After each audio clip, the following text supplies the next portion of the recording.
بسم الله الرحمن الرحيم. السلام عليكم ورحمة الله وبركاته. مرحبا بكم مجددا. أعلم أن بعد هذا التقرير من الممكن أن يخرج لي كثير من المتابعين يقول بأن ميولك نصراوية، والحقيقة ليست كذلك، ولكن طالما أننا نخرج ونتكلم مع المتابعين لابد أن نكون صريحين وصادقين في كل ما نقوله. السؤال المطروح والذي سئلته ووجدته أيضا في الخاص ويطرح دائما ويتداول: ماذا لو خرج كريستيانو رونالدو من الدوري السعودي؟ وما هو تأثير خروج كريستيانو رونالدو؟ عامة لنتفق أن الدوري السعودي عربيا مشاهد بشكل كبير، وهو الدوري رقم 1 في آسيا منذ فترة كبيرة، ولكن لنكن صريحين، لو خرج رونالدو من الدوري السعودي سيقل اهتمام الصحف العالمية بالدوري السعودي ومتابعة الدوري السعودي، لأن رونالدو قيمة وشيء آخر كقيمة تسويقية وإعلامية.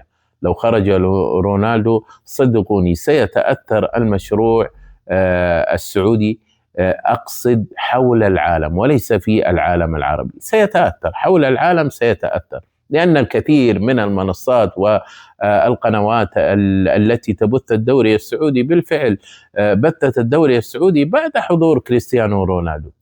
لذلك نقول يجب أن تحل الأزمة، يجب ألا تصعد الأزمة، يجب أن يجلسوا مع كريستيانو رونالدو وتحل الأزمة ولا يزداد تصعيدها.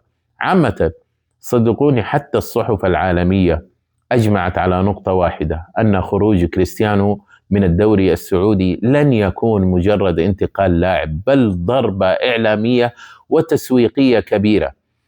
صحف بريطانية مثل The Guardian اعتبرت أن رونالدو هو من فتح باب تغطية عالمية للدوري السعودي، وأن غيابه سيقلل الزخم في المتابعة الدولية بشكل واضح. ومنصات أوروبية أشارت إلى أن عقود البث والاهتمام الجماهيري خارج المنطقة ارتفعت بسبب اسم كريستيانو رونالدو وبسبب قيمته السوقية والتسويقية.